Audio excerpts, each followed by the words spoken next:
আমাদের সংগঠন সম্পাদক শিব শঙ্কর সেন মহোদয় আপনাদের এখানে আসন গ্রহণ করার জন্য দিলীপ সাহা,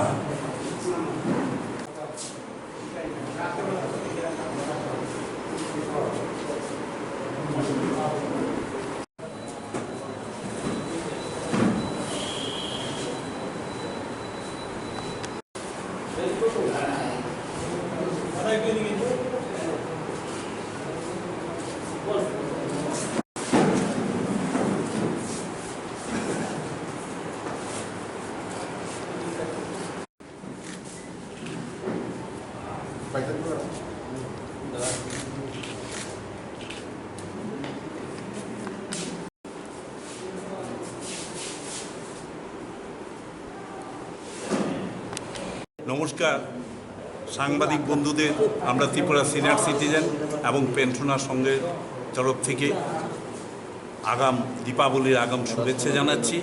ইতিমধ্যে আমরা শারদ উৎসব শেষ করেছি। শারদ উৎসবের শুভ বিজয়ের প্রীতি শুভেচ্ছা দেরিতে হলেও জানাচ্ছি। আমরা আজকে এখানে একটা ঘরোয়া একটা মিটিংয়ে আমরা বসেছি। আমরা আলোচনা করব সাংগঠনিক কিছু কথাবার্তা আমরা বলবো। এই জন্যে আমরা এখানে একত্রিত হয়েছি।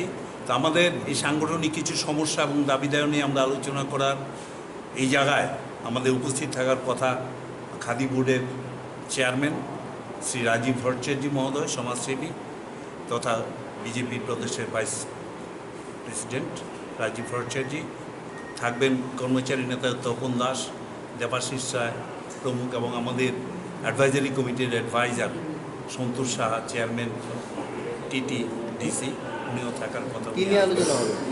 আমাদের কিছু হোমগার্ডদের এবং আমাদের কিছু জরুরি কথাবার্তা রয়েছে যেগুলি আমরা ওনাদের সামনে তুলে ধরবো। যেমন এর মধ্যে রয়েছে ডিআর রিলিজের ব্যাপার রয়েছে, যদি ইলেকশন প্রক্রিয়া শুরু হয়ে গেছে, কিন্তু আমাদের সমস্যাগুলো আমরা তুলে ধরবো।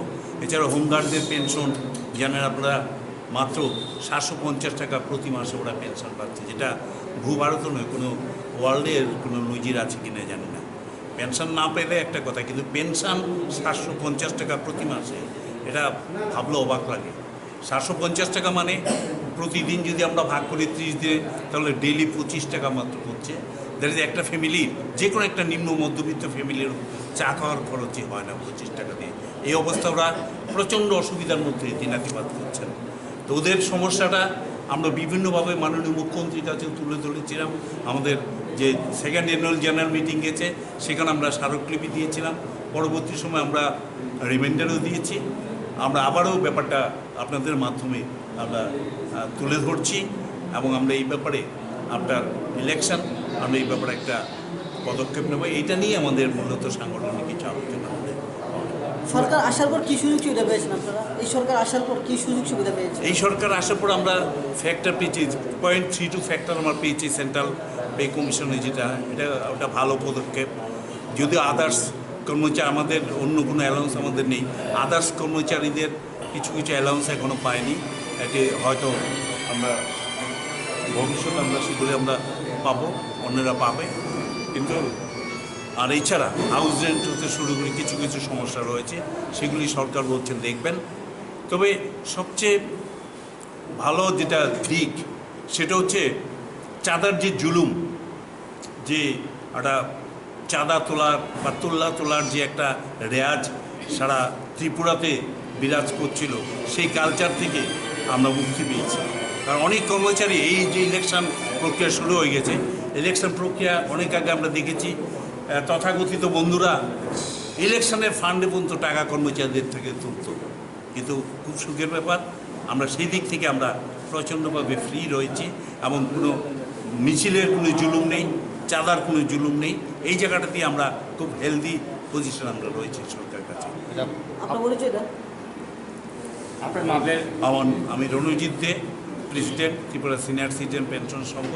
আমার সঙ্গে রয়েছেন প্রীতিরঞ্জন রায়, সাধারণ সম্পাদক। আমাদের অ্যাকচুয়ালি মূল দাবিটা আমরা বহুদিন যাবৎ সরকারের নিকট জানিয়ে আছি, কিন্তু ঐক্য পর্যন্ত কোনো প্রতিফলিত হয় নাই। 750 টাকা যে ভাতাটা, এটা খুবই নগণ্য।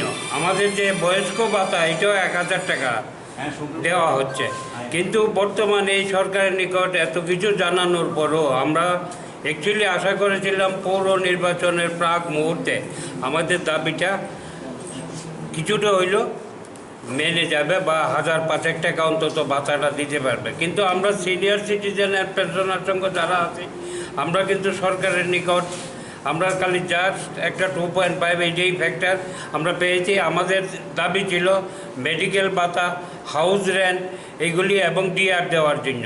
একটা মাত্র ডিআর পেয়েছি এই সরকার আসার পর অদ্য পর্যন্ত আর কোনো ডিআর পাই না। আমরা আশা করব আগামী নির্বাচনের মানে বিধানসভা নির্বাচনের প্রাক মুহূর্তে আমরা সম্পূর্ণ দাবিগুলা সরকারের নিকট জোরালোভাবে দাবি করব এবং এগুলি যাতে প্রতিফলিত হয় আমরা সেই চেষ্টা করব। নমস্কার, আমি সিনিয়র সিটিজেন পেনশনার সংঘের general secretary Shri Prithwish Ranjan Roy.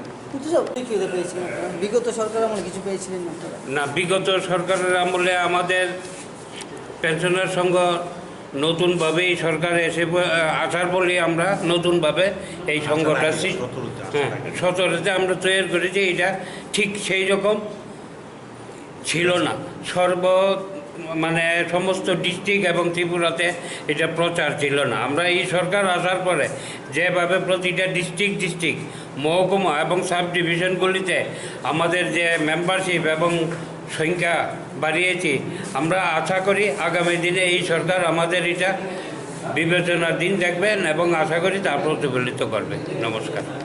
Subscribe to Tripura Info and press the bell icon so that you never miss any latest updates and news on Tripura.